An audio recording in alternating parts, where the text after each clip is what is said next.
आप देख रहे हैं आप पर हमारा अपना रिएक्शन यूट्यूब चैनल वीडियो अच्छी लगे चैनल को लाइक शेयर जरूर करके जाइएगा। तो चलते हैं आज की वीडियो की जरा। वीडियो का टाइटल है हिंदी है आगे का जगदड़ गुरु। सॉरी यार मैं गलती यार लफ्ज़ भी थोड़ा सा मुश्किल है। रंबड़चारिया आई थिंक लिखा है। चले जी खैर सॉरी यार लफ्ज़ जारी बात है थोड़े से डिफ़िकल्ट नहीं पढ़ने आ रहे। तो वीडियो देखते हैं बाद में इस पर बात करेंगे। ये एक बाबा जी पर डॉक्यूमेंट्री है पूरी। कल देखते हैं वीडियो फिर देते हैं इस पर एक्शन। देखिए मैं तो इस लायक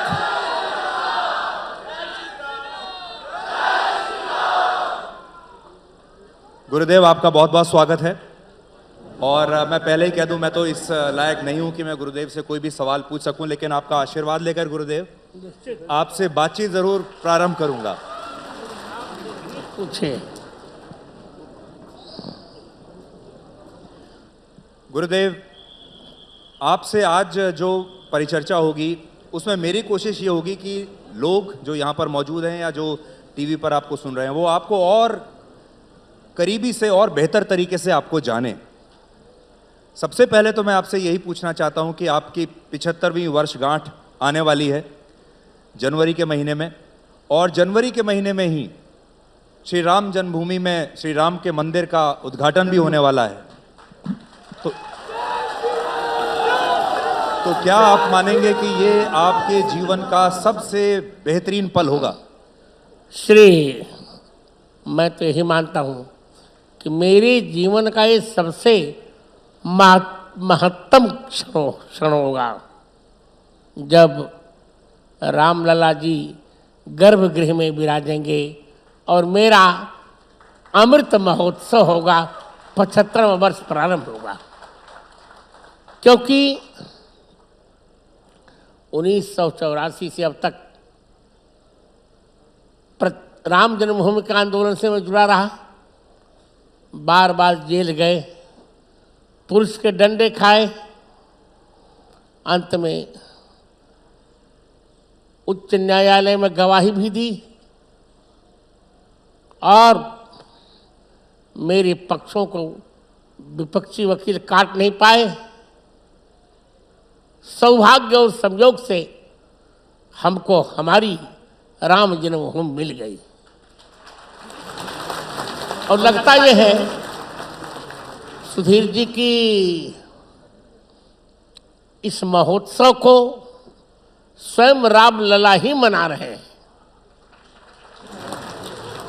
क्योंकि वे कृतज्ञ हैं। जब रामलला की गवाही की बात आई थी तो सभी धर्माचार्य पीछे हट गए थे। सबने कहा मेरे ठाकुर जी मुझे मना कर रहे हैं। मैंने कहा सुनो, मैं वशिष्ठ गोत्रीय ब्राह्मण हूँ, मेरे ठाकुर मुझे मना करेंगे तो भी मैं जाऊंगा। और मैं मानता हूँ कि हमारे पूर्वजों ने राम जी का नमक खाया है और मैंने भी खाया है, और गवाही दूंगा। जब कोर्ट ने पूछा कि आपके पास तो नेत्र नहीं है, आप कैसे गवाही देंगे, तो मैंने कहा था कि सर्वस्य लोचनम शास्त्रम यस्य नास्त्यंधैव सः। शास्त्र ही सबका नेत्र है, जिसके पास शास्त्र नहीं है वो अंधा है। इसीलिए ना तो मैं और न मेरे परिकर कोई मुझे दृष्टि बाधित मानता ही नहीं। अभी एयरपोर्ट पर रवि जी कह रहे थे कि रामभद्राचार्य जी गुरु जी बाई बर्थ ब्लाइंड है। मैं मुझे ये स्वीकार्य नहीं। मैं ब्लाइंड हुई नहीं, मैंने कभी ब्लाइंड कंसेशन नहीं लिया। प्रत्येक कक्षा में मैं ही एक ऐसा व्यक्ति हूँ इस समय वर्तमान में सुधीर जी, जिसने प्रत्येक कक्षा में 99% से नीचे कभी देखा ही नहीं। गुरुदेव, हम भी आपसे जानना चाहते हैं। गुरुदेव, आप नेत्रहीन हैं, लोग ऐसा कहते हैं। आपने कभी अपने आप को भी देखा नहीं होगा आईने में, इस दुनिया को आपने कभी नहीं देखा। मैंने अपने को बहुत देख लिया है, और जिसको देखने का मन होता सब देख लेता हूँ। आप भगवान श्री राम को कैसे देखते हैं, कैसे आपको नजर आते हैं? मैं भगवान राम को बहुत निकट से देखता हूँ, बहुत रमणीयता से देखता हूँ।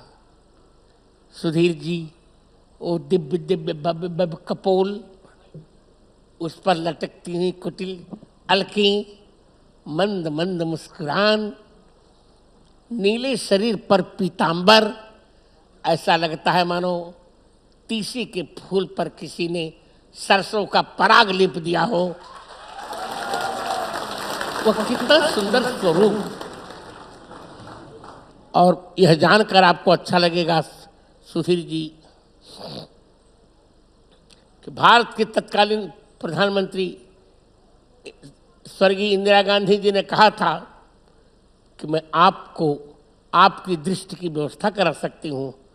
तब मैंने कह दिया था कि संसार मुझे देखने का मन नहीं है। हमने उनके कैलेंडर में तस्वीरें देखी हैं और वही देखने के बाद हम उनकी कल्पना करते हैं। मैंने तो उन्हीं को देखा है। तो ये जो आपको मैं बहुत एक बात इस दिव्य दर्शन के बारे में आप हमें बताइए, क्योंकि हम लोग तो नेत्रों के साथ भी उनको नहीं देख पा रहे हैं। मैं एक घटना का उल्लेख करना चाहूंगा, कोई असत्य न मान ले, और मैं झूठ नहीं बोलता। उत्तर प्रदेश के उन्नाव में मेरी कथा थी। उसमें मुझे टेंट में रहना पड़ा था। प्रातः काल का समय था। सभी विद्यार्थी, हमारे उत्तराधिकारी, सभी लोग अपने अपने कार्य में व्यस्त थे। सहसा मुझे लघु शंका की आवश्यकता हुई। मैं मार्ग भूल गया। स्पष्ट देखा मैंने कि एक सुंदर बालक 3 वर्ष का, वो मेरा हाथ पकड़कर मुझे बाथरूम में ले जा रहा है और वह मेरी क्रिया संपन्न होने के पश्चात फिर लाकर मुझे बिस्तर पर बिठा रहा है। जब मैंने उसे पकड़ना चाहा तो वो मुझसे दूर हो गया। आज भी उस शोभा को देखकर मैं अपने को भूल नहीं पाता। आज भी मेरी आंखें उस ललित ललित निखिल रसारणव सिंधु, निखिल रसारणव मूर्ति, असमोर्ध संपन्न, सौंदर्य संपन्न, घनदर्प कंदर्प सौंदर्य सौंदर्य, हृदय निर्वध्य रूप, कौशल भूप, सकल कला कलाप कलन, उस राजाधिराज राम जी के चरणों में झुकने का मन करता है और उनको दुलारने का मन करता है।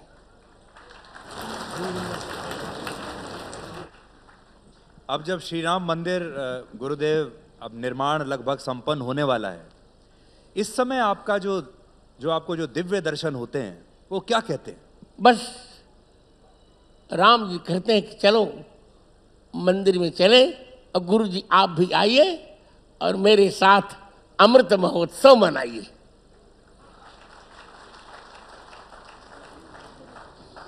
गुरुदेव, एक विषय ऐसा है जो शायद आपको भी काफ़ी भावुक कर देता है और हमारे बहुत सारे दर्शकों को इसके बारे में पता नहीं होगा। और थोड़ी देर पहले आपने जिक्र किया कि जब ये पूरी राम मंदिर की मुहिम चल रही थी तो पुलिस ने आपको डंडे मारे। आज भी मेरी आपकी दाहिनी कलाई दाहिनी कलाई टेढ़ी हो गई है। मैं एक्चुअली मैं आपको भी दिखाना चाहूंगा। आप देखिए, यहाँ देखिए यार। जी, ये देखिए। तो ये तब से ऐसे ही है? तब से ऐसे है। तो गुरुदेव क्या हुआ था उस समय, हम सब जानना चाहेंगे। उसमें पुलिस ने लाठी चार्ज किया था। अब मैं आंदोलन में था, सब लोग तो हट गए पर मैं नहीं हटा। तब पुलिस ने यहाँ डंडा लगा दिया था और 8 दिन तक मैं जेल में था। उस समय गृह मंत्री थे नरसिम्हा राव की सरकार में, पाटिल जी संभवतः, ये मैं भूल नहीं रहा हूँ। तो उन्होंने कहा कि जगत गुरु जी को अब जेल से मुक्त कर दिया जाए, नहीं तो बहुत अनर्थ हो जाएगा। तो जेल में जो 8 दिन आपके बीते वो कैसे रहे? बहुत अच्छे रहे। मेरी बड़ी बहन, आप सबकी बुआ जी अब तो नहीं रही, स्वर्गीय डॉक्टर कुमारी गीता देवी मिश्रा वही भोजन दे देती थी वहाँ हमारे घर से आ जाता था भोजन, वही कर लेता था और वहीं पर मैं रामायण का पाठ करता था और यही चौपाई पढ़ता था कि कौन सुकाज कठिन जग माही, जो नहीं हो तात तुम पाही। उसी का तो फल है ये। सुधीर जी निश्चिंत पूछिए। जी, तो गुरुदेव आज जब आप उस जमाने को आप याद करते हैं, उस समय को जब आप याद करते हैं और अब जब राम मंदिर का निर्माण होने वाला है, यानी आप अपनी मंजिल तक लगभग पहुंच ही गए हैं, तो कैसा लगता है? बस प्रसन्नता में बंद आंखों से 2-4 बूंद आंसू गिर जाते हैं। आप भावुक होते हैं कभी सोचकर? कभी क्या, अभी भी भावुक हूं।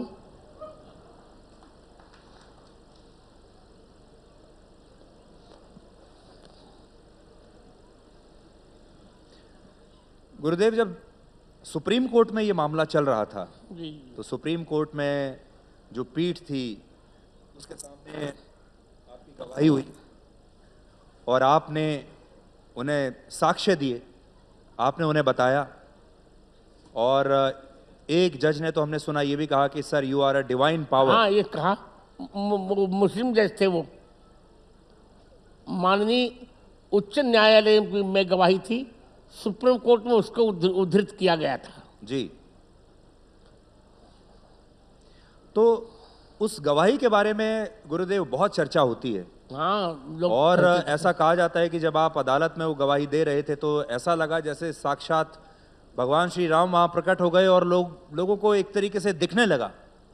तो मैं ये चाहता हूं कि गुरुदेव आज हमारे इतने लोग यहाँ बैठे हैं, अगर आप वही अनुभव अगर आज आप हमें दे सके। निश्चित मैं अनुभव देने ही आया हूं, जबकि आज शारीरिक संगठन के कारण मेरा आने का मन नहीं था, पर मैं जानता था कि आप सबसे मुझे मिलना हो जाएगा और अपनी बात कहने का मुझे अवसर मिलेगा। बात ऐसी है, उसमें हमारे उत्तराधिकारी भी छोटे थे। जी, आपके पीछे ही बैठे हैं। हाँ, मैं देख रहा हूँ ना, आई कैन सी हिम। तो वही तो पकड़े हैं माइक। तो आपको मैं बता दूं कि जो ये बैठे हैं ये गुरुदेव के उत्तराधिकारी हैं। ये तुलसी पीठ के मेरे उत्तराधिकारी हैं। मेरे बाद मेरे पश्चात यही रामानंदाचार्य बनेंगे।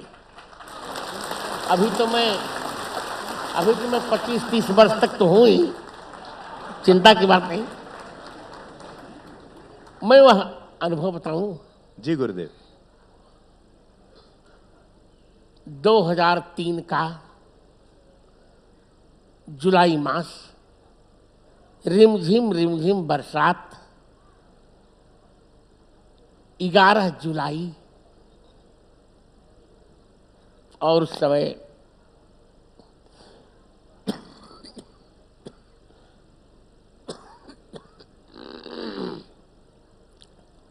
जब मेरी गवाही प्रारंभ हुई,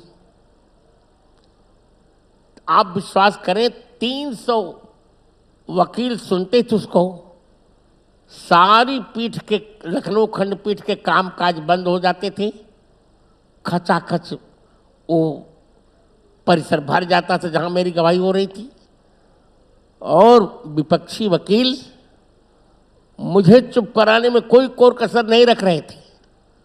मुझे चुप कराने के लिए या असंतुलित करने के लिए उन्हें, मुझे पता चला था कि $45,000 विदेश के दिए गए थे, पर भारत माता का आशीर्वाद और राघवेंद्र भगवान का प्रसाद और आप सब जनता जनार्दन का शुभ संवाद कि मैं विपक्षी अपने एक एक उत्तर में विपक्षी के 50-50 प्रश्नों का समाधान करता था और सब चकित रहते थे। यहाँ तक कि ऐसे ऐसे प्रश्न किए उन्होंने, तो आप मेरा निर्णय छपा है, पढ़ लीजिएगा, पर जनता को बताऊं, ऐसे ऐसे प्रश्न करते थे। उन्होंने पूछा कि क्या तुलसीदास जी ने भी राम जन्मभूमि की कोई चर्चा की है?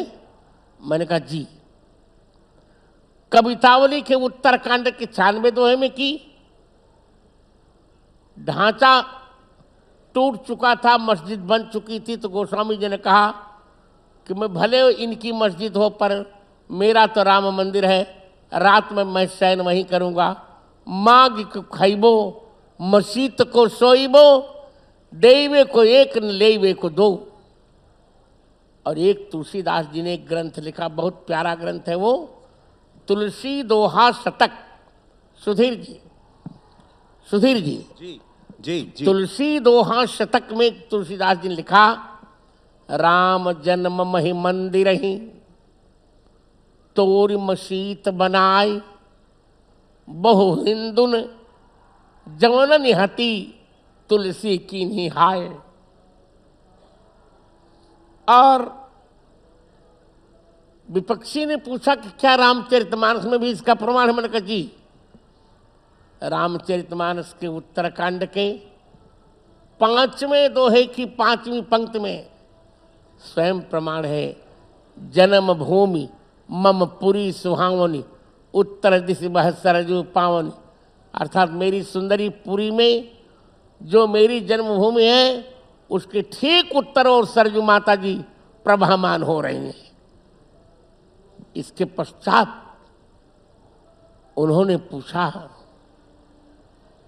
कि क्या प्रमाण है कि यही स्थान राम जन्मभूमि का है? मैंने कहा महोदय, पहली बात तो आस्था पर प्रश्न चिन्ह नहीं लगाना चाहिए। जैसे मान लो कश्मीर में हजरत मोहम्मद के बाल की चर्चा तक वहाँ रखा हुआ है। अब क्या प्रमाण है कि उन्हीं का बाल है क्या किसी दूसरे का? पर हम आस्था पर तर्क नहीं करते, हमने मान लिया कि उन्हीं का बाल है। लोगों ने कह दिया कि कुमारी कन्या से ईसा मसीह का जन्म हुआ था, जबकि संभव नहीं है, पर हमने तर्क नहीं किया। उसी प्रकार हमारी आस्था पर आपको प्रश्न चिन्ह नहीं लगाना चाहिए, पर जब आपने प्रश्न चिन्ह लगाया है तो उत्तर दे रहा हूं।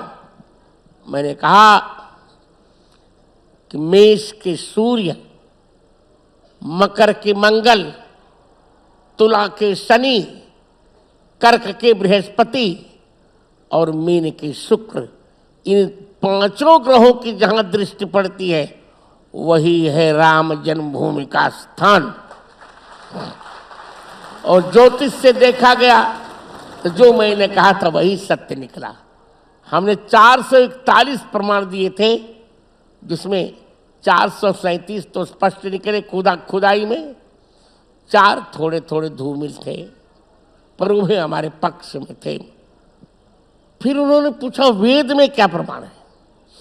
मैंने कहा वेद में तो बहुत प्रमाण है, पर मैं तत्काल के लिए बता रहा हूं। अथर्ववेद के 10म कांड के 31वें अनुवाक के 2 मंत्र में प्रमाण है।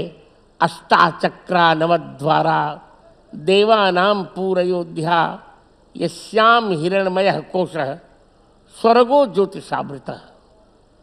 8 चक्र वाली, 9 द्वार वाली वह देवताओं की पूरी अयोध्या है, जहां एक मंडपाकार, मंडप के आकार का सोने का भवन है, और उसी स्वर्ण भवन में भगवती कौशल्या जी के समीप लोकाभिराम भगवान राम अवतीर्ण हुए थे। तब मुस्लिम जज ने कहा था, sir you are a divine power. Gurudev, लोग यही सोचकर बहुत अचरज में पड़ते हैं कि आपको ये कल्पना और आपने जो जो बातें बताई वो खुदाई में सब कुछ वैसा ही निकला, वो साक्ष्य जो आपने बताए, जो आपने कल्पना करके बताया, जबकि आपने कभी, जैसा मैंने आपको कहा कि आप तो बचपन से नेत्रहीन हैं, आपने वैसे सब कुछ कभी देखा नहीं होगा। ये कैसे, ये कल्पना कैसे आपने की? चरण कमल बंदो हरिराई, जाकी कृपा पंगु गिरिलंग है, अंधरे को सब कुछ दर्शाई। बहिरो सुने मूक पुनि बोले, रंक चले सिर छत्र धराई, सूरदास स्वामी करुणा में बार बार बंदन तह पाई। उत्तर मैंने दे दिया। गुरुदेव, अभी प्रधानमंत्री मोदी अभी कुछ दिन पहले आपसे मिलने के लिए आए थे और आपके गले लगे और आप उन्हें अपना परम मित्र भी मानते हैं। मैं मित्र मात्र नहीं, मेरे मित्र वो हैं। 1988 से जब अडवाणी जी की रथ यात्रा निकली थी ना जी, उसी समय से मेरी उनकी मित्रता हो गई और आज भी है, भविष्य में भी रहेगी। जब हम दोनों मिलते हैं तो ना मैं जगत गुरु रहता हूं और ना नरेंद्र भाई मोदी प्रधानमंत्री, दोनों मित्र होते हैं। इस बार क्या कहा, कैसी रही इस बार की भेंट, क्या कहा उन्होंने आपसे? अरे मित्रों की बात सार्वजनिक नहीं कहती। गुरुदेव, मैंने देखा कि वैसे तो निजी रूप से आप राजीव गांधी को भी पसंद करते हैं, इंदिरा गांधी को भी पसंद करते हैं, बट आम तौर पर आप कांग्रेस के खिलाफ रहते हैं। मैं निजी रूप में इंदिरा गांधी को तो उतना पसंद नहीं करता। राजीव गांधी अच्छे थे, निजी रूप में अच्छे थे। पार्टी तो अच्छी नहीं थी पर निजी रूप में अच्छे थे।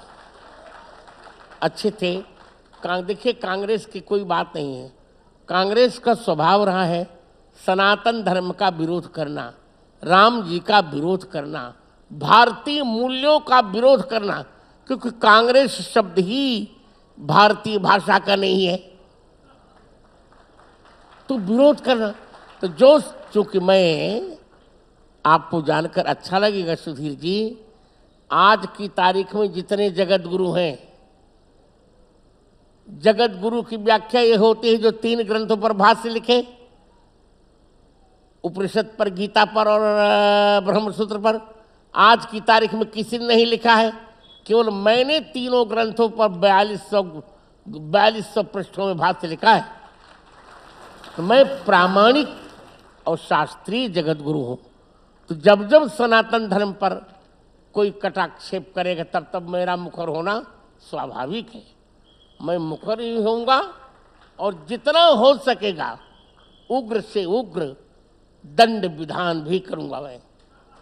तो आपको याद होगा सुप्रीम कोर्ट में एक शपथ पत्र दिया था कांग्रेस पार्टी ने कि अयोध्या में राम जी पैदा ही नहीं हुए, उनका वाक्य। तो मैंने कहा था, मनमोहन सिंह को चिट्ठी लिखी मैंने कि सोनिया गांधी भली कह दें कि उनको भारतीयता कुछ भी ज्ञान नहीं है। वो तो कहते हैं कि चीनी खेत में बोई जाती है। परंतु जो मनमोहन सिंह, आपकी गुरु ग्रंथ साहिब में मैंने गिना है 5600 बार राम नाम आया है आपके गुरु ग्रंथ साहिब में, फिर भी आप राम जी मक्या रहे, फिर भी आप राम जी की सत्ता को नकार रहे हैं। क्या हो गए? राम जी भारत के कण कण में हैं। मक्खियों को हटाओ। राम जी ये भी कांग्रेस के समान डिस्टर्ब करें।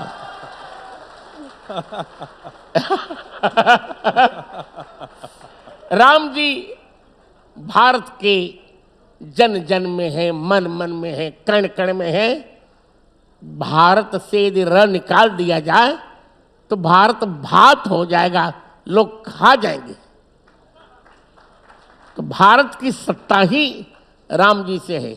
इससे मैं मानता हूं कि राम सापेक्ष राष्ट्रवाद ही होना चाहिए भारत। गुरुदेव, आप नेत्रहीन होते हुए भी 22 भाषाएं बोल सकते हैं। यार नेत्रहीन बार बार मत कहो।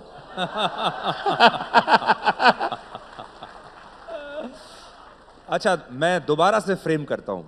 आप 22 भाषाएं बोल सकते हैं, 100 से अधिक किताबें आपने लिखी मैंने हैं। अब तक 230 पुस्तकें लिखी।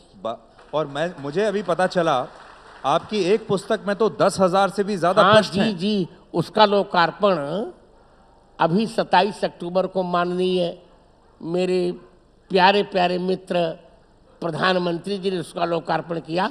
वो अष्टाध्यायी पर मैंने लिखी। पाणिनि अष्टाध्यायी मूल में कितने पृष्ठों में होगी रामचंद्र दास? 25-30 पृष्ठों में। और उसकी व्याख्या मैंने 10,000 पृष्ठों में लिखी, जिसमें 50,000 तो मैंने श्लोक लिखी, जबकि भागवत जी में 18,000 श्लोक कहे जाते हैं, मिलते हैं 14,000। वाल्मीकि रामायण में 24,000 श्लोक कहे जाते हैं, पर मैंने उसमें 50,000 से अधिक श्लोक लिखे। अब कैसे लिखा मैंने, ये मैं नहीं जानता। गुरुदेव, आप वैसे अगर देखा जाए तो हिम्मती भी बहुत हैं और विवादों से आप कभी डरते नहीं, नहीं, साफ साफ बात करते हैं। मुझे आनंद आता है विवाद में, क्योंकि मैं मानता हूं कि जो संघर्ष करता है उसी का उत्कर्ष होता है। विवादों की बात हुई गुरुदेव, तो आप न्यूज़ चैनल्स देखते हैं, सुनते हैं, आजकल क्या खबरों में क्या चल रहा है, वो कभी उस पर आपकी नज़र रहती है? सब नज़र भी रहती है और यथोचित प्रसाद भी देता हूं। तो गुरुदेव, अभी हाल ही में, अब बल्कि हाल ही में क्या, आपने ये बात कई बार कही है, हनुमान चालीसा में भी आपने 4 गलतियां निकाली। और हमारे देश में हम सब तो मैं निवेदन करूं सुधीर जी, ये तुलसीदास जी की गलतियां नहीं है जी, ये प्रेस भूत होता है उसकी गलती है। तुलसीदास जी ने पुरानी प्रति में वही लिखा जो मैं कह रहा हूं। शंकर स्वयं केसरी नंदन, शंकर सुवन कभी नहीं कहा। शिव जी, हनुमान जी शंकर जी के बेटे नहीं हैं, शंकर जी ही हनुमान जी हैं। हरते भे हनुमान, राम काज रखता अवतारा, और सब पर राम राय सिर ताजा, सब पर राम राय सिर ताजा। राम तपस्वी राजा नहीं, तपस्वी राजा कैसे हो जाएगा? जो राजा होगा वो तपस्वी नहीं, जो तपस्वी होगा वो राजा नहीं। तुलसीदास जी ऐसा बदतो व्याघात नहीं कर सकते। सब पर राम राय सिर ताजा। और फिर आगे, राम रसायन तुम्हारे पासा, सादर हो रघुपत के दासा। सदा रहो नहीं, सादर हो रघुपत के दासा। और जो 7 बार पाठ कर कोई नहीं, यह 7 बार पाठ कर जोई, छूटे बंदी महास कोई। आगे कह दिया, जो यह पढ़े हनुमान चालीसा, इसे यह 7 बार पाठ कर जोई, यही पाठ प्रामाणिक है। इसी प्रकार भगवान मुझे क्षमा करें सुधीर जी, रामचरितमानस में भी प्रेसों ने 4200 गलतियां की, 1-2 नहीं गलतियां की जी।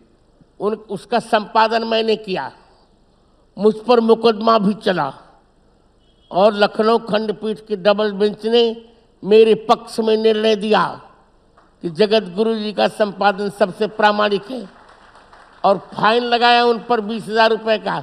आज भी मुकदमे, आज भी प्रतिपक्षी फाइन को नहीं भर पाए, मैं क्या करूँ अब?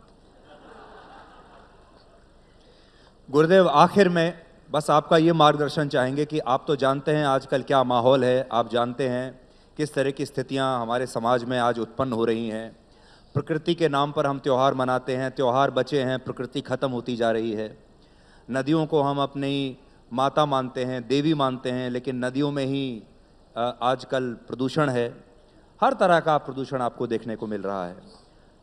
आखिर में आप देश के लोगों से, सनातन धर्म को मानने वाले लोगों से, और जो नहीं भी मानते उनसे भी आपका संदेश क्या होगा? मैं 140 करोड़ भारतीयों से कह रहा हूं, चाहे वो सनातन धर्म को माने चाहे ना माने, पर उनको भारत माता को तो मानना पड़ेगा, भारत को माता मानना पड़ेगा, वंदे मातरम कहना पड़ेगा। जब वो भारत को माता मान लेंगे तो प्रकृति से छेड़छाड़ नहीं करेंगे, नदियों से छेड़छाड़ नहीं करेंगे, और हमारा भारत एक विकसित भारत होगा, जो मोदी जी कह रहे हैं, बहुत जल्दी विकसित भारत होगा, विश्व गुरु के पद पर आसीन होगा। और एक बार फिर अब ये सोने की चिड़िया नहीं बनेगा, ये स्वर्ण का सिंह बनेगा, चिड़िया नहीं बनेगा। और मैं अंत में यही कहूँगा, हमारे अधिकारी जी कह रहे, उत्तराधिकारी कह रहे, गुरु जी भी कह दीजिए, 3 बातें। बचपन को प्रबुद्ध करो, यौवन को शुद्ध करो, और बुढ़ापा को सिद्ध करो। गुरुदेव, एक लालच मुझे और आ रहा है, मैं एक सवाल और पूछ लूं, और वो ये कि जब भगवान श्री राम का मंदिर तैयार होगा, जब उद्घाटन होगा, पहला दिन होगा, और जब आप उस मंदिर में प्रवेश करेंगे और भगवान श्री राम के दर्शन करेंगे, पहले दिन क्या आपकी किस तरह की अनुभूति होगी? वो अनुभूति उसी समय बताए, उर अनुभव तेरे कह सकते, अनुभूति कहीं नहीं जा सकती। यदि कह दी जाए तो अनुभूति कैसी? जब अनुभूति को कोई कह देता है ना सुधीर जी, तो उसको संस्कृत में संभूति कहते हैं। अनुभूति कहीं नहीं जा सकती, सिर्फ महसूस की जा सकती है और अनुभूत की जा सकती है। तो अनुभूति जब अनुभव में तब्दील होगी, ये तो उस दिन के बाद होगा, तो मैं उम्मीद करता हूँ गुरुदेव उसी कि समय आपका अपने लोग उसी समय और बढ़िया चर्चा करेंगे जी। और आज आपसे वार्ता करके सुधीर जी, मेरा स्वास्थ्य ठीक नहीं था, पर पूरी थकावट मेरी दूर हो गई, पूरी थकावट दूर हो गई, और अपनी हमारी जौनपुरी भाषा में मेरा मन चकाचक हो गया। गुरुदेव, बहुत बहुत आपका धन्यवाद। आप सबने, आपने आकर हम सबको यहाँ आशीर्वाद दिया, आपकी मधुर वाणी यहाँ गूंजी, और इस स्थान को, इस स्थल को भी आपने पवित्र कर दिया। आपका बहुत बहुत धन्यवाद। नहीं, आप लोग शुभकामना कीजिए, मैं अभी इसको काटिए नहीं, आप सभी शुभकामना कीजिए। मैं सबसे दक्षिणा मांगता हूँ, कभी मुझे जीने की बहुत इच्छा है, आप लोग शुभकामना कीजिए।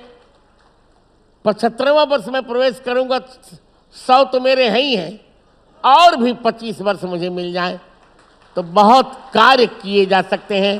रामचरितमानस पर 9 खंडों में व्याख्या लिखने का मेरा मन है। रामचरितमानस जी को राष्ट्र ग्रंथ घोषित कराने का मेरा मन है। गौ माता को राष्ट्रीय धरोहर घोषित कराने का मन है। हिंदी को राष्ट्र भाषा घोषित कराने का मन है। आप लोग शुभकामना कीजिए, मंगल कामना कीजिए, बहुत बहुत आशीर्वाद, मंगला शासन। जय जय श्री राम, जय श्री राम, जय श्री राम। धन्यवाद, धन्यवाद गुरुदेव। बहुत बहुत शुक्रिया सुधीर जी, बहुत बहुत शुक्रिया गुरुदेव। आप सबका एक बार फिर से पुनः स्वागत है। और जैसा कि आप जानते हैं, आज हमारे बीच में हैं जगत गुरु स्वामी रामभद्राचार्य जी, और देखिए, मैं तो इस लायक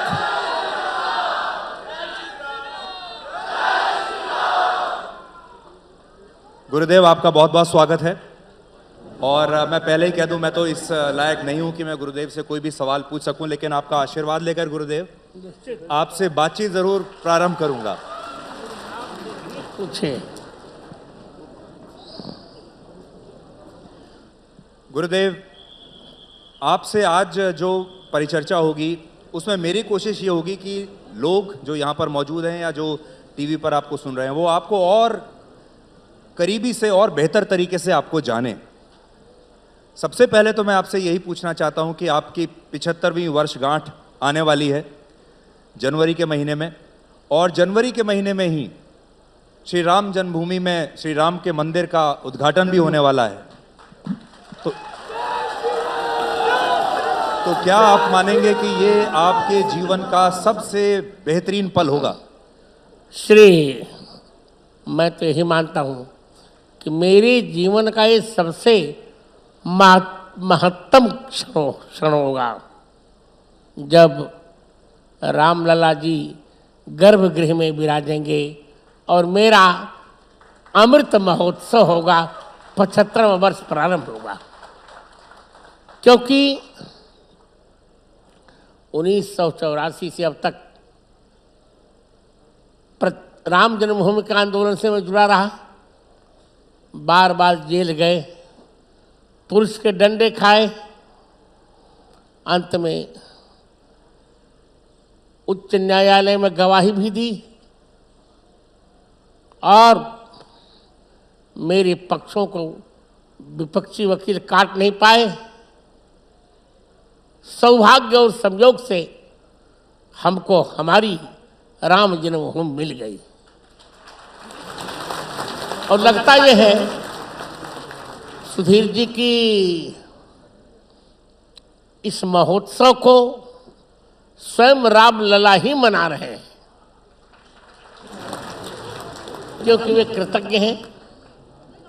जब रामलला की गवाही की बात आई थी तो सभी धर्माचार्य पीछे हट गए थे। सबने कहा मेरे ठाकुर जी मुझे मना कर रहे हैं। मैंने कहा सुनो, मैं वशिष्ठ गोत्रीय ब्राह्मण हूँ, मेरे ठाकुर मुझे मना करेंगे तो भी मैं जाऊंगा। और मैं मानता हूँ कि हमारे पूर्वजों ने राम जी का नमक खाया है और मैंने भी खाया है और गवाही दूंगा।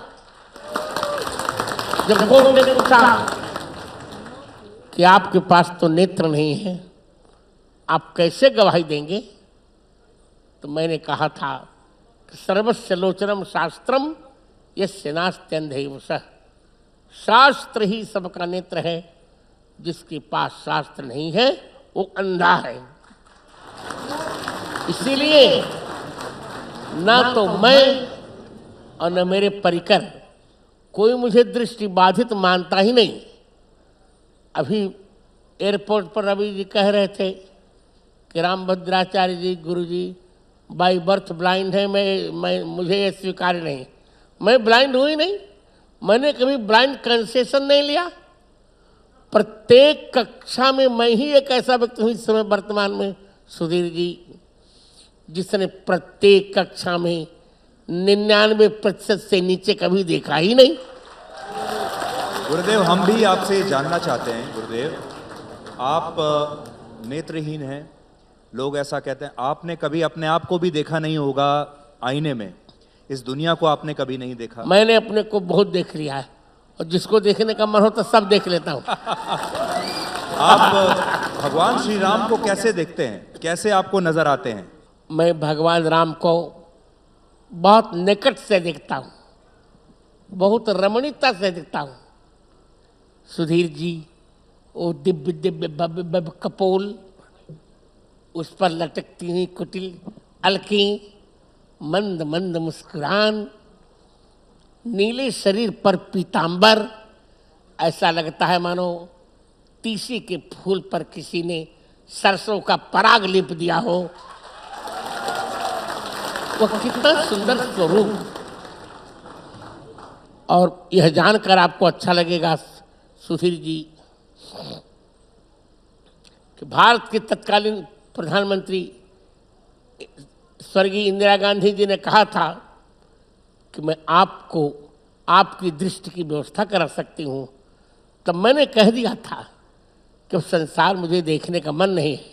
हमने उनके कैलेंडर में तस्वीरें देखी हैं और वही देखने के बाद हम उनकी कल्पना करते हैं।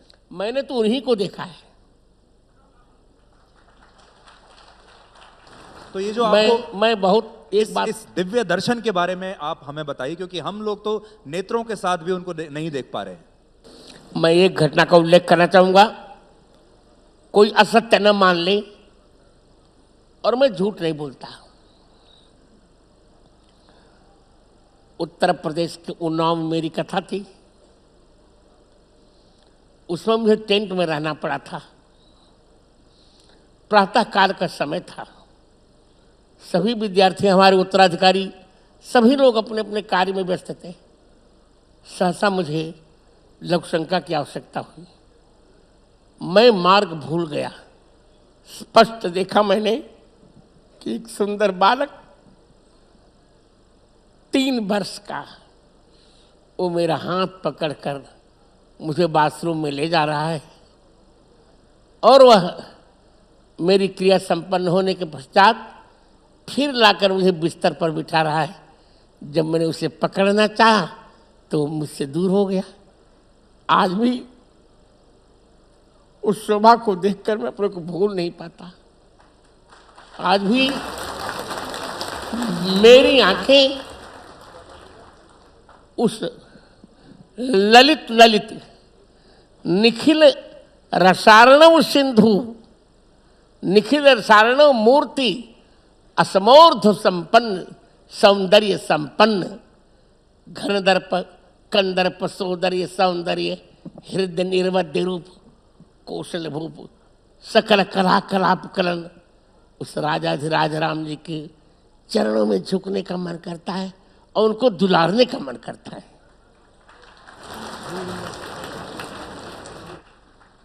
अब जब श्री राम मंदिर गुरुदेव अब निर्माण लगभग संपन्न होने वाला है, इस समय आपका जो आपको जो दिव्य दर्शन होते हैं वो क्या कहते हैं? बस राम जी कहते हैं कि चलो मंदिर में चले और गुरु जी आप भी आइए और मेरे साथ अमृत महोत्सव मनाइए।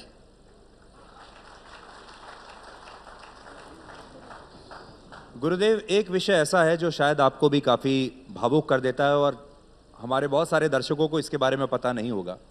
और थोड़ी देर पहले आपने जिक्र किया कि जब ये पूरी राम मंदिर की मुहिम चल रही थी तो पुलिस ने आपको डंडे मारे। आज भी मेरी आपकी दाहिनी कलाई जो दाहिनी है, कलाई टेढ़ी हो हाँ, गई है। मैं एक्चुअली मैं आपको भी दिखाना चाहूंगा। आप देखिए, यहाँ देखिए यार। जी, ये देखिए।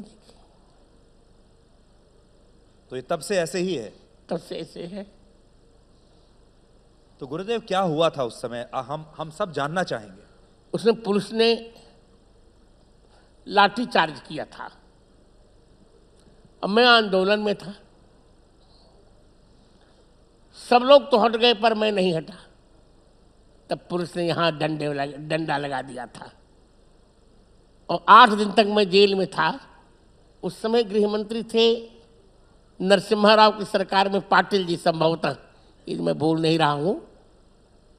तो उन्होंने कहा कि जगत गुरु जी को अब जेल से मुक्त कर दिया जाए, नहीं तो बहुत अनर्थ हो जाएगा। तो जेल में जो 8 दिन आपके बीते वो कैसे रहे? बहुत अच्छे रहे। मेरी बड़ी बहन, आप सबकी बुआ जी अब तो नहीं रही, स्वर्गीय डॉक्टर कुमारी गीता देवी मिश्रा वही भोजन दे देती थी। हमारे घर से आ जाता था भोजन, वही कर लेता था और वहीं पर मैं रामायण का पाठ करता था और यही चौपाई पढ़ता था कि कौन सुकाज कठिन जग माही जो नहीं हो तात तुम पाही। उसी का तो फल है ये। सुधीर जी निश्चिंत पूछिए। जी, तो गुरुदेव आज जब आप उस जमाने को आप याद करते हैं, उस समय को जब आप याद करते हैं और अब जब राम मंदिर का निर्माण होने वाला है, यानी आप अपनी मंजिल तक लगभग पहुंच ही गए हैं, तो कैसा लगता है? बस प्रसन्नता में बंद आंखों से 2-4 बूंद आंसू गिर जाते हैं। आप भावुक होते हैं कभी सोचकर? कभी क्या, अभी भी भावुक हूं।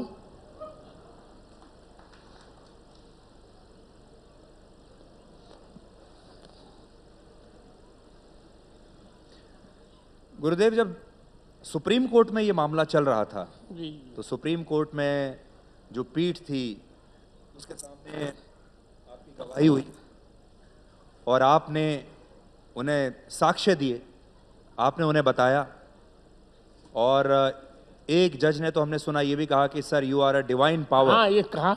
मुस्लिम जज थे वो।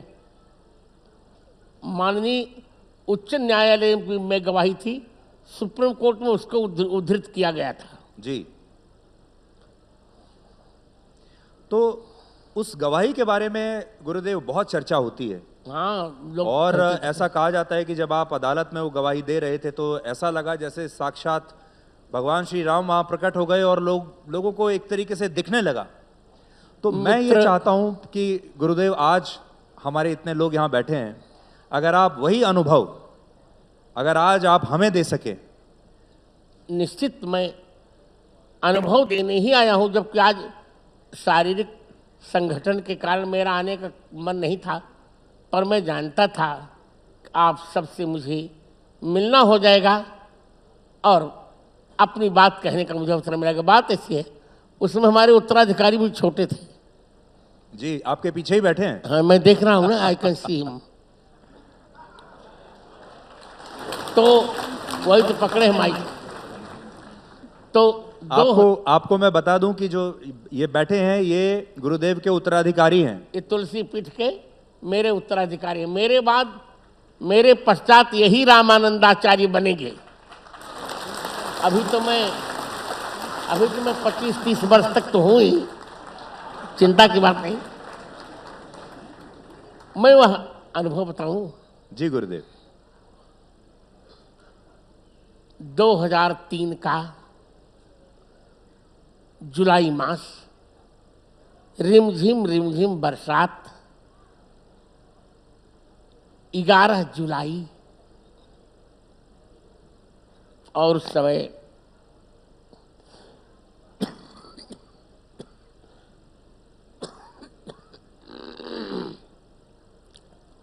जब मेरी गवाही प्रारंभ हुई, आप विश्वास करें 300 वकील सुनते थे उसको। सारी पीठ के, लखनऊ खंडपीठ के कामकाज बंद हो जाते थे। खचाखच वो परिसर भर जाता था जहां मेरी गवाही हो रही थी। और विपक्षी वकील मुझे चुप कराने में कोई कोर कसर नहीं रख रहे थे। मुझे चुप कराने के लिए या असंतुलित करने के लिए उन्हें, मुझे पता चला था कि $45,000 विदेश के दिए गए थे।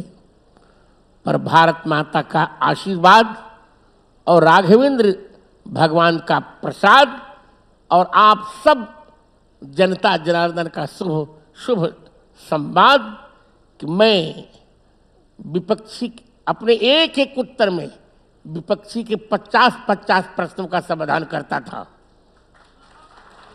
और सब चकित रहते थे। यहाँ तक कि ऐसे ऐसे प्रश्न किए उन्होंने, तो आप मेरा निर्णय छपा है, पढ़ लीजिएगा। पर जनता को बताऊं, ऐसे ऐसे प्रश्न करते थे। उन्होंने पूछा कि क्या तुलसीदास जी ने भी राम जन्मभूमि की कोई चर्चा की है? मैंने कहा जी। कवितावली के उत्तरकांड के 96 दोहे में की। ढांचा टूट चुका था, मस्जिद बन चुकी थी, तो गोस्वामी जी ने कहा कि मैं भले इनकी मस्जिद हो पर मेरा तो राम मंदिर है, रात में मैं शयन वहीं करूँगा। माग को खैबो मसीत को सोईबो, देवे को एक न लेवे को दो। और एक तुलसीदास जी ने एक ग्रंथ लिखा, बहुत प्यारा ग्रंथ है वो, तुलसी दोहा शतक। सुधीर जी जी। तुलसी दोहा शतक में तुलसीदास जी ने लिखा, राम जन्म महि मंदिर ही तोर मसीत बनाए, बहु हिंदुन जवन निहती तुलसी की निहाय। और विपक्षी ने पूछा कि क्या रामचरितमानस में भी इसका प्रमाण है? मैंने कहा जी। रामचरितमानस के उत्तरकांड के 5वें दोहे की 5वीं पंक्ति में स्वयं प्रमाण है, जन्म भूमि मम पुरी सुहावनी, उत्तर दिश बह सरजू पावनी। अर्थात मेरी सुंदरी पुरी में जो मेरी जन्मभूमि है, उसके ठीक उत्तर और सरजू माता जी प्रभामान हो रही हैं। इसके पश्चात उन्होंने पूछा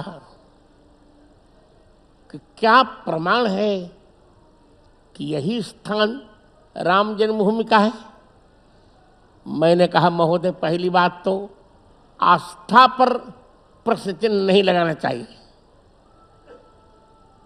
जैसे मान लो कश्मीर में हजरत मोहम्मद के बाल की चर्चा तक वहाँ रखा हुआ है। अब क्या प्रमाण है कि उन्हीं का बाल है कि किसी दूसरे का? पर हम आस्था पर तर्क नहीं करते, हमने मान लिया कि उन्हीं का बाल है। लोगों ने कह दिया कि कुमारी कन्या से ईसा मसीह का जन्म हुआ था, जबकि संभव नहीं है, पर हमने तर्क नहीं किया। उसी प्रकार हमारी आस्था पर आपको प्रश्न चिन्ह नहीं लगाना चाहिए। पर जब आपने प्रश्न चिन्ह लगाया है तब उत्तर दे रहा हूं। मैंने कहा कि मेष के सूर्य मकर के मंगल, तुला के शनि, कर्क के बृहस्पति और मीन के शुक्र, इन पांचों ग्रहों की जहां दृष्टि पड़ती है वही है राम जन्मभूमि का स्थान। और ज्योतिष से देखा गया तो जो मैंने कहा था वही सत्य निकला। हमने 441 प्रमाण दिए थे, जिसमें 437 तो स्पष्ट निकले खुदाई में, 4 थोड़े थोड़े धूमिल थे पर वे हमारे पक्ष में थे।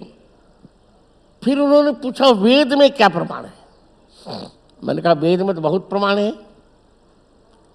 पर मैं तत्काल के लिए बता रहा हूं। अथर्ववेद के 10वें कांड के 31वें अनुवाक के द्वितीय मंत्र में प्रमाण है, अष्टाचक्रा नवद्वारा देवानाम पूरयोध्या यस्याम हिरणमयः कोशः स्वर्गो ज्योतिषावृतः। 8 चक्र वाली 9 द्वार वाली वह देवताओं की पूरी अयोध्या है, जहां एक मंडपाकार, मंडप के आकार का सोने का भवन है और उसी स्वर्ण भवन में भगवती कौशल्या जी के समीप लोकाभिराम भगवान राम अवतीर्ण हुए थे। तब मुस्लिम जज ने कहा था, sir you are a divine power.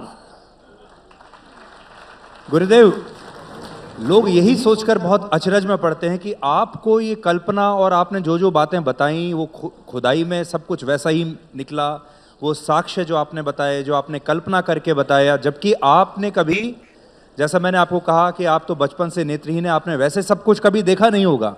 ये कैसे, ये कल्पना कैसे आपने की? चरण कमल बंदो हरिराई, जाकी कृपा पंगु गिरिलंग है, अंधरे को सब कुछ दर्शाई। बहिरो सुने मूक पुनि बोले, रंक चले सिर छत्र धराई। सूरदास स्वामी करुणा में बार बार बंदम तह पाई। उत्तर मैंने दे दिया।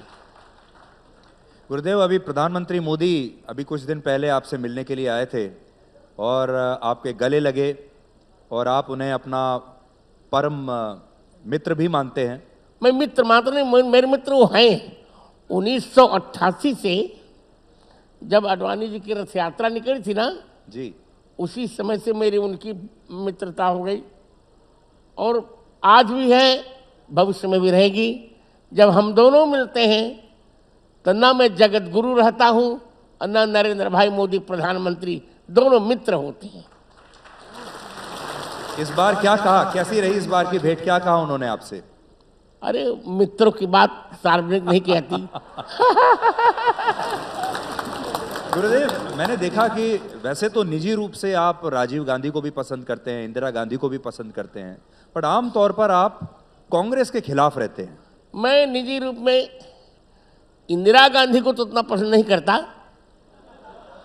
राजीव गांधी अच्छे थे, निजी रूप में अच्छे थे। पार्टी तो अच्छी नहीं थी पर निजी रूप में अच्छे थे, अच्छे थे। देखिए, कांग्रेस की कोई बात नहीं है। कांग्रेस का स्वभाव रहा है सनातन धर्म का विरोध करना, राम जी का विरोध करना, भारतीय मूल्यों का विरोध करना, क्योंकि कांग्रेस शब्द ही भारतीय भाषा का नहीं है, तो विरोध करना। तो जो, चूंकि मैं, आपको जानकर अच्छा लगेगा सुधीर जी, आज की तारीख में जितने जगत गुरु हैं, जगत गुरु की व्याख्या ये होती है जो 3 ग्रंथों पर भाष्य लिखे, उपनिषद पर, गीता पर और ब्रह्मसूत्र पर। आज की तारीख में किसी ने नहीं लिखा है, केवल मैंने तीनों ग्रंथों पर 4200 पृष्ठों में भाष्य लिखा है। तो मैं प्रामाणिक और शास्त्रीय जगत गुरु हूं। तो जब जब सनातन धर्म पर कोई कटाक्षेप करेगा तब तब मेरा मुखर होना स्वाभाविक है। मैं मुखर ही होऊंगा और जितना हो सकेगा उग्र से उग्र दंड विधान भी करूंगा मैं। तो आपको याद होगा सुप्रीम कोर्ट में एक शपथ पत्र दिया था कांग्रेस पार्टी ने कि अयोध्या में राम जी पैदा ही नहीं हुए, उनका वाक्य। तो मैंने कहा था, मनमोहन सिंह को चिट्ठी लिखी मैंने कि सोनिया गांधी भली कह दें कि उनको भारतीयता कुछ भी ज्ञान नहीं है। वो तो कहते हैं कि चीनी खेत में बोई जाती है। परंतु जो मनमोहन सिंह आपकी गुरु ग्रंथ साहिब में मैंने गिना है 5600 बार राम नाम आया है आपके गुरु ग्रंथ साहिब में, फिर भी आप राम जी की सत्ता को नकार रहे हैं। क्या होगा ये? राम जी भारत के कण कण में हैं। मक्खियों को हटाओ। राम जी ये भी कांग्रेस के समान डिस्टर्ब करें।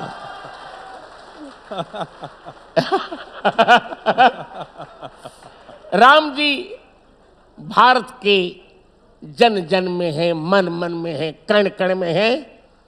भारत से यदि र निकाल दिया जाए तो भारत भात हो जाएगा, लोग खा जाएंगे। तो भारत की सत्ता ही राम जी से है। इससे मैं मानता हूं कि राम सापेक्ष राष्ट्रवाद ही होना चाहिए भारत।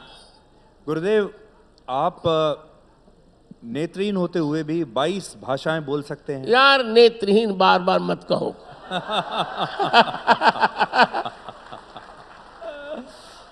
अच्छा, मैं दोबारा से फ्रेम करता हूं। आप 22 भाषाएं बोल सकते हैं, 100 से अधिक किताबें आपने लिखी मैंने हैं। अब तक 230 पुस्तकें लिखी। और मुझे अभी पता चला आपकी एक पुस्तक में तो 10,000 से भी ज्यादा हाँ प्रश्न हैं। जी, उसका लोकार्पण अभी 27 अक्टूबर को माननीय मेरे प्यारे प्यारे मित्र प्रधानमंत्री जी ने उसका लोकार्पण किया। वो अष्टाध्यायी पर मैंने लिखी। पाणिनि अष्टाध्यायी मूल में कितने पृष्ठों में होगी रामचंद्र दास? 25-30 पृष्ठों में। और उसकी व्याख्या मैंने 10,000 पृष्ठों में लिखी, जिसमें 50,000 तो मैंने श्लोक लिखी। जबकि भागवत जी में 18,000 श्लोक कहे जाते हैं, मिलते हैं 14,000। वाल्मीकि रामायण में 24,000 श्लोक कहे जाते हैं, पर मैंने उसमें 50,000 से अधिक श्लोक लिखे। अब कैसे लिखा मैंने ये मैं नहीं जानता। गुरुदेव, आप वैसे अगर देखा जाए तो हिम्मती भी बहुत हैं और विवादों से आप कभी डरते नहीं। नहीं, साफ साफ बात करते हैं। मुझे आनंद आता है विवाद में, क्योंकि मैं मानता हूं कि जो संघर्ष करता है उसी का उत्कर्ष होता है। विवादों की बात हुई गुरुदेव, तो आप न्यूज़ चैनल्स देखते हैं, सुनते हैं आजकल क्या खबरों में क्या चल रहा है, वो कभी उस पर आपकी नज़र रहती है? सब नज़र भी रहती है और यथोचित प्रसाद भी देता हूं। तो गुरुदेव, अभी हाल ही में, बल्कि हाल ही में क्या, आपने ये बात कई बार कही है, हनुमान चालीसा में भी आपने 4 गलतियां निकाली। और हमारे देश में हम सब तो मैं निवेदन करूं सुधीर जी, ये तुलसीदास जी की गलतियां नहीं है जी। ये प्रेस भूत होता है उसकी गलती है। तुलसीदास जी ने पुरानी प्रति में वही लिखा जो मैं कह रहा हूं। शंकर स्वयं केसरी नंदन, शंकर सुवन कभी नहीं कहा। शिव जी, हनुमान जी शंकर जी के बेटे नहीं हैं, शंकर जी ही हनुमान जी हैं। हरते भे हनुमान, राम काज रखता अवतारा, और सब पर राम राय सिर ताजा, सब पर राम राय सिर ताजा। राम तपस्वी राजा नहीं। तपस्वी राजा कैसे हो जाएगा? जो राजा होगा वो तपस्वी नहीं, जो तपस्वी होगा वो राजा नहीं। तुलसीदास जी ऐसा वदतो व्याघात नहीं कर सकते। सब पर राम राय सिर ताजा। और फिर आगे, राम रसायन तुम्हारे पासा, सादर हो रघुपत के दासा। सदा रहो नहीं, सादर हो रघुपत के दासा। और जो 7 बार पाठ कर कोई नहीं, यह 7 बार पाठ कर जोई, छूटे बंदी महास कोई। आगे कह दिया, जो यह पढ़े हनुमान चालीसा, इसलिए यह 7 बार पाठ कर जो यही पाठ प्रामाणिक है। इसी प्रकार भगवान मुझे क्षमा करें सुधीर जी, रामचरितमानस में भी प्रेसों ने 4200 गलतियां की, 1-2 नहीं गलतियां की जी। उसका संपादन मैंने किया, मुझ पर मुकदमा भी चला और लखनऊ खंडपीठ की डबल बेंच ने मेरे पक्ष में निर्णय दिया कि जगत गुरु जी का संपादन सबसे प्रामाणिक है और फाइन लगाया उन पर 20,000 रुपये का। आज भी मुकदमे, आज भी प्रतिपक्षी फाइन को नहीं भर पाए, मैं क्या करूँ। गुरुदेव, आखिर में बस आपका ये मार्गदर्शन चाहेंगे कि आप तो जानते हैं आजकल क्या माहौल है, आप जानते हैं किस तरह की स्थितियां हमारे समाज में आज उत्पन्न हो रही हैं। प्रकृति के नाम पर हम त्यौहार मनाते हैं, त्यौहार बचे हैं, प्रकृति खत्म होती जा रही है। नदियों को हम अपनी माता मानते हैं, देवी मानते हैं, लेकिन नदियों में ही आजकल प्रदूषण है, हर तरह का प्रदूषण आपको देखने को मिल रहा है।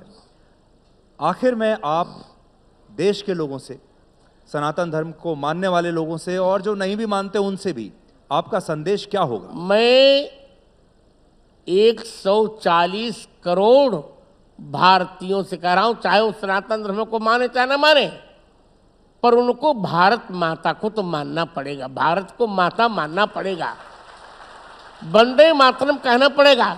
जब वो भारत को माता मान लेंगे तो प्रकृति से छेड़छाड़ नहीं करेंगे, नदियों से छेड़छाड़ नहीं करेंगे और हमारा भारत एक विकसित भारत होगा, जो मोदी जी कह रहे हैं, बहुत जल्दी विकसित भारत होगा, विश्व गुरु के पद पर आसीन होगा और एक बार फिर अब ये सोने की चिड़िया नहीं बनेगा, इस स्वर्ण का सिंह बनेगा, चिड़िया नहीं बनेगा।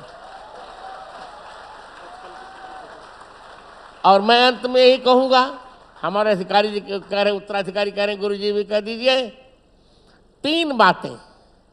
बचपन को प्रबुद्ध करो, यौवन को शुद्ध करो और बुढ़ापा को सिद्ध करो। गुरुदेव, एक लालच मुझे और आ रहा है, मैं एक सवाल और पूछ लूं, और वो ये कि जब भगवान श्री राम का मंदिर तैयार होगा, जब उद्घाटन होगा, पहला दिन होगा और जब आप उस मंदिर में प्रवेश करेंगे और भगवान श्री राम के दर्शन करेंगे, पहले दिन क्या आपकी किस तरह की अनुभूति होगी? वो अनुभूति उसी समय बताए, उर अनुभव तेरे कही सकते, अनुभूति कहीं नहीं जा सकती। यदि कह दी जाए तो अनुभूति कैसी? जब अनुभूति को कोई कह देता है ना सुधीर जी, तो उसको संस्कृत में संभूति कहते हैं, अनुभूति कहीं नहीं जा सकती, सिर्फ महसूस की जा सकती है और अनुभूत की जा सकती है। तो अनुभूति जब अनुभव में तब्दील होगी, ये तो उस दिन के बाद होगा, तो मैं उम्मीद करता हूँ गुरुदेव उसी समय अपने लोग उसी समय और बढ़िया चर्चा करेंगे जी। और आज आपसे वार्ता करके सुधीर जी, मेरा स्वास्थ्य ठीक नहीं था, पर पूरी थकावट मेरी दूर हो गई, पूरी थकावट दूर हो गई और अपनी हमारी जौनपुरी भाषा में मेरा मन चकाचक हो गया। गुरुदेव, बहुत बहुत आपका धन्यवाद। आप सबने, आपने आकर हम सबको यहाँ आशीर्वाद दिया, आपकी मधुर वाणी यहाँ गूंजी और इस स्थान को, इस स्थल को भी आपने पवित्र कर दिया। आपका बहुत बहुत धन्यवाद। नहीं, आप लोग शुभकामना कीजिए, मैं अभी इसको काटिए नहीं, आप सभी शुभकामना कीजिए। मैं सबसे दक्षिणा मांगता हूँ, कभी मुझे जीने की बहुत इच्छा है, आप लोग शुभकामना कीजिए। 75वां वर्ष में प्रवेश करूंगा, 100 तो मेरे हैं ही हैं, और भी 25 वर्ष मुझे मिल जाए तो बहुत कार्य किए जा सकते हैं। रामचरितमानस पर 9 खंडों में व्याख्या लिखने का मेरा मन है। रामचरितमानस जी को राष्ट्र ग्रंथ घोषित कराने का मेरा मन है। गौ माता को राष्ट्रीय धरोहर घोषित कराने का मन है। हिंदी को राष्ट्र भाषा घोषित कराने का मन है। आप लोग शुभ कामना कीजिए, मंगल कामना कीजिए, बहुत बहुत आशीर्वाद, मंगला शासन। जय जय श्री राम, जय श्री राम। जय श्री राम। धन्यवाद गुरुदेव। बहुत बहुत शुक्रिया सुधीर जी, बहुत बहुत शुक्रिया गुरुदेव। आप सबका एक बार फिर से पुनः स्वागत है। और जैसा कि आप जानते हैं, आज हमारे बीच में हैं जगत गुरु स्वामी रामभद्राचार्य जी। और देखिए, मैं तो इस लायक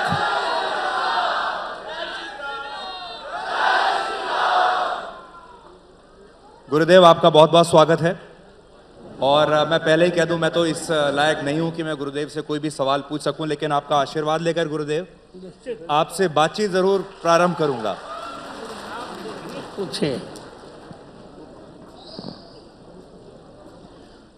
गुरुदेव, आपसे आज जो परिचर्चा होगी उसमें मेरी कोशिश ये होगी कि लोग जो यहाँ पर मौजूद हैं या जो टीवी पर आपको सुन रहे हैं, वो आपको और करीबी से और बेहतर तरीके से आपको जाने। सबसे पहले तो मैं आपसे यही पूछना चाहता हूँ कि आपकी 75वीं वर्षगांठ आने वाली है जनवरी के महीने में, और जनवरी के महीने में ही श्री राम जन्मभूमि में श्री राम के मंदिर का उद्घाटन भी होने वाला है। तो क्या आप मानेंगे कि ये आपके जीवन का सबसे बेहतरीन पल होगा? मैं तो यही मानता। तो जी दोस्तों, वीडियो तो होगी ख़त्म।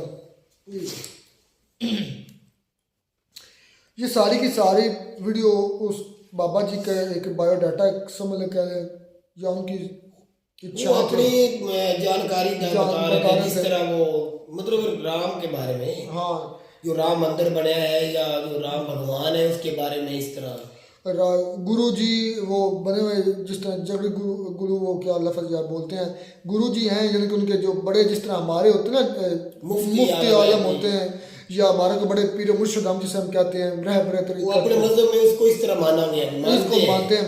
वो एक वाकया सुना रहे थे यकूब भाई, वो कह रहे थे कि मतलब कि मतलब ख्वाब अपना आई थिंक सुना रहे थे कि मतलब कि ख्वाब के हाँ आए 3 साल का बड़ा खूबसूरत बच्चा, वो मुझे मतलब हाथ पकड़ कर लेकर जाता है।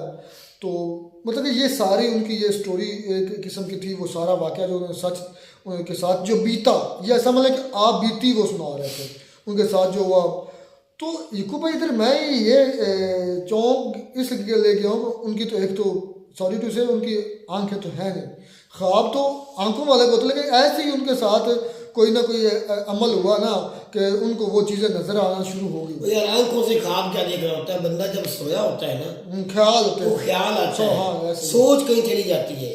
मेरे सोच में जितना मैं समझा वो ये कि उनके ख्वाब में इनके राम जो है ना वो राम आए थे, जिस तरह वो कह रहे मुझे बाजू के पकड़ के वो ले गए, जिस तरह भी वो आगे कहानी है वो बता रहे थे।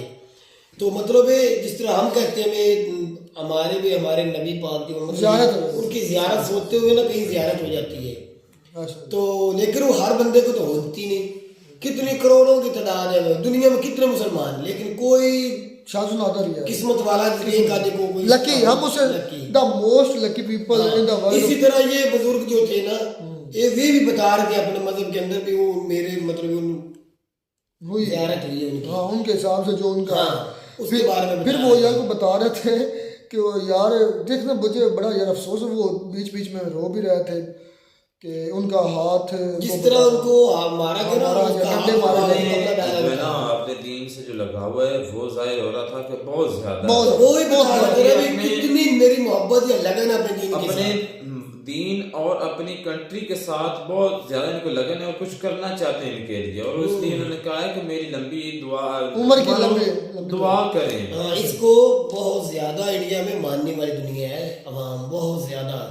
अच्छा ये मेरे ख्याल में पता नहीं अब हिस्ट्री इनका जारी बात है, वो बैठे हुए थे बेंच हाउस में लेटे हुए थे, तो मुझे लगता मेरे ख्याल से अब इस वक्त इस उम्र के तकाजा देखते हुए वो मेरे ख्याल से चल नहीं सकते, इसलिए उनको मतलब लेट के वो इंटरव्यू दे रहे थे। वो जो इंटरव्यू ले रहे थे इंडिया की मीडिया जो है ना मीडिया, उसमें जो बड़े नाम है उनमें से इनका एक नाम है जो इंटरव्यू ले रहे थे। अच्छा, एक और उन्होंने बात की राजीव गांधी पर भी बातें की, फिर कांग्रेस में भी बात, उन्होंने कहा कि राजीव गांधी जो पर्सनली तौर पर अच्छे इंसान थे, लेकिन उनकी और पार्टी उनकी तारीफ कर रहे थे, लेकिन कांग्रेस जो है ना वो मतलब है कोई अच्छी दौर वो कह रहे हैं, मतलब है कि वो नहीं लग नई रहा। पार्टी नहीं थी। वो कहते हैं अच्छी कैसे होती है, वो इंडिया का नाम ही नहीं है कांग्रेस। कांग्रेस WHO मैं आपकी बात कांग्रेस हिंदी लफ्ज नहीं ना है। चले, वो कह रहे हैं कि कंट्री के लिए साबित नहीं, जो भी है। जब पार्टीशन हुई थी तो उस वक्त जो जिनके सियासी जो जमात थी उसका नाम भी तो कांग्रेस ही था, तो कांग्रेस उस वक्त इनको नहीं पता था कि ये हालांकि कांग्रेस के अंदर पहले मुसलमान और हिंदू दोनों इकट्ठे थे। हाँ, काले खुद मतलब उसमें थे कांग्रेस के अंदर। कांग्रेस पहली सियासी जमात थी इंडिया की, इंडिया के हिंदुस्तान के कह लें, हिंदुस्तान सब सारे हिंदुस्तान की पहले कांग्रेस थी। बहुत पुराना उसका एक इतिहास है, हिस्ट्री है, और 1885 में वो वजूद में आई थी। तो वो ये भी सच है कि उसको बनाने वाले, उसके जो बानी थे वो भी एक अंग्रेज थे। हाँ जी, ये भी आपको शायद पता है कि नहीं।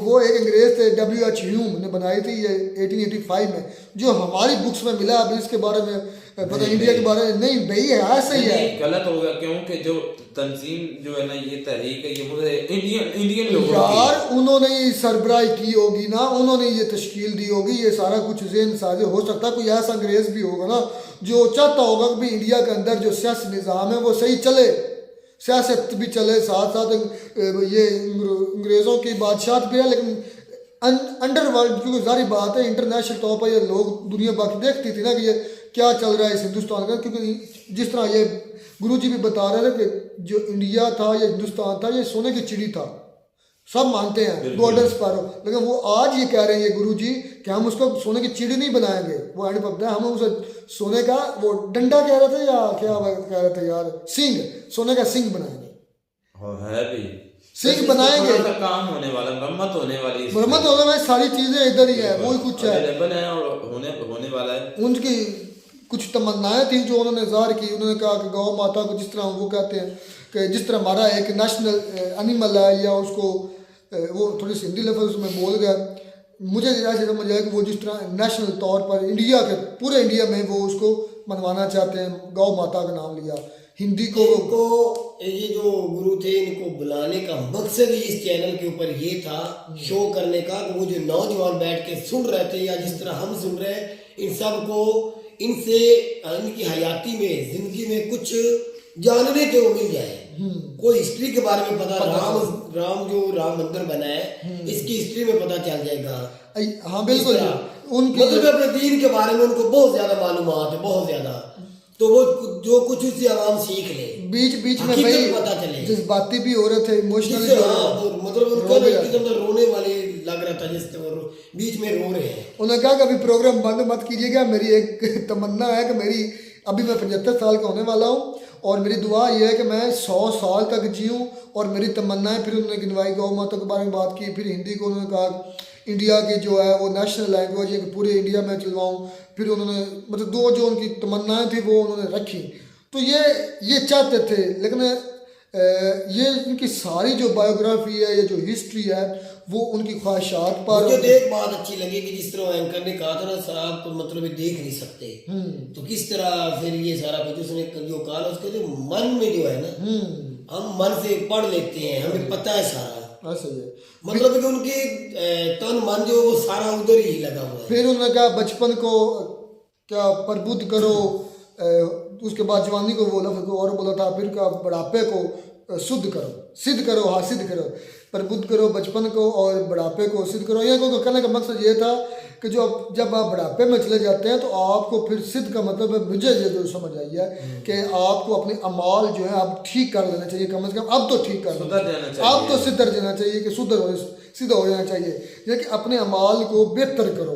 अब तो आपको जब सारी बात एक कहावत दी जाती है यकूब भाई कि जब गंदम या गेहूँ गंदम की फसल होती ना, तो जब किसान उसकी गंदम की फसल कच्ची होती है, सब्ज होती है, तो क्या होती है वो दरांती जो है वो नहीं शुरू करता अपना, लेकिन जब उसकी फसल पक जाती है उसका कलर हो जाता है गंदमी, ये गोल्डन हो जाता है, तो क्या करता है किसान भाई, वो क्या करता है दरांती अपनी तेज करवाना शुरू कर देता है कि अब भी ये काटी जानी है।